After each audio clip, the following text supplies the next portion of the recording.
What if federal agents, dispatched to American streets under executive fiat, could disarm you legally, pin you down, then riddle you with bullets, all while claiming self-defense against a threat that video proves never existed? This isn't dystopian fiction. It's the grim reality unfolding in Minneapolis with the killing of Alex Pretti by CBP agents.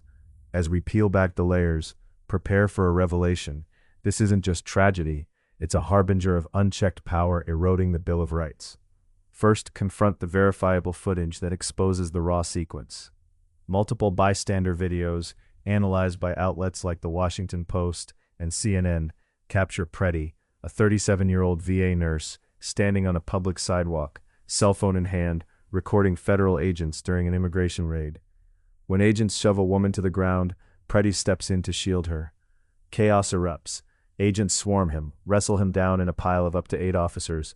One emerges holding Pretti's handgun, legally permitted under Minnesota's open carry laws, mere seconds before the shots ring out. 10 rounds fired, the first less than a second after the gun is secured. No video shows Pretti drawing, pointing, or firing his weapon. These clips, available on platforms like YouTube, search Alex Pretti shooting bystander video, and detailed in BBC and NewsNation reports, dismantle federal narratives of imminent danger. This is documented fact, not conjecture. Eyewitness accounts and court filings echo the visuals, painting a picture of escalation without provocation. Now, dissect the constitutional void at the heart of this. The Department of Homeland Security, through CBP and ICE, operates under broad executive orders for enforcement operations. But where's the warrant in the Constitution? Article 2 grants the President enforcement powers, yet it bows to the Bill of Rights. Here, the First Amendment, your right to record public officials, gets trampled as Pretti's filming triggers the assault. The Second Amendment, safeguarding arms for self-defense, is nullified. Pretti's license to carry becomes a pretext for lethal force, even after disarmament.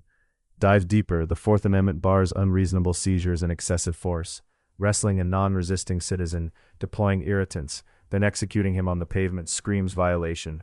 And the Fifth's due process, evaporated in an instant judgment by badge, no trial, no jury. DHS claims defensive shots against a violent resistor, but fact checks from the Star Tribune reveal discrepancies. No evidence of Pretti advancing armed, no ID check attempted, no body cam release to verify. This administrative overreach, federal agents policing domestic protests absent local consent, echoes unauthorized expansions like the Patriot Act surveillance creep, but deadlier. But history shows how they'll likely let it slide. Recall qualified immunity doctrines, rubber-stamped in cases like Graham versus Connor, where courts defer to officers' split-second decisions without scrutinizing video contradictions. In Pearson v. Callahan, they warped the sequence of analysis to shield feds first, ask questions never. Even post-George Floyd reforms, federal agents dodge accountability via Bivens limitations. Victims sue, but sovereign immunity blocks real justice. Courts in similar shootings, like the 2020 Portland unrest, upheld deployments under national security pretexts, ignoring state sovereignty under the 10th.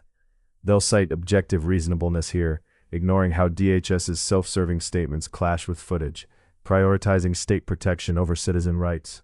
This precedent idolatry replaces framers' intent with bureaucratic shields, abdicating judicial oversight to executive whim.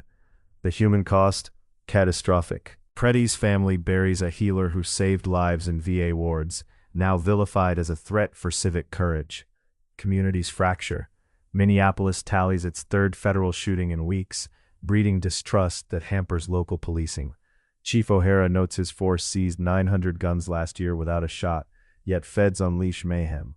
Protests swell, rights erode, and everyday Americans fear recording or carrying could mark them next. Taxpayers foot the bill for investigations that whitewash, while immigrants and protesters face racial profiling, as NAACP-LDF warns, tearing democracy's fabric. Mark this warning: if DHS's rogue operations persist without constitutional reins, we're barreling toward a police state where executive orders trump amendments. The Pretti footage isn't anomaly, it's prophecy. Demand transparency, abolish unchecked agencies, or watch freedoms bleed out on sidewalks nationwide. This jurisprudence of deference isn't law, it's surrender.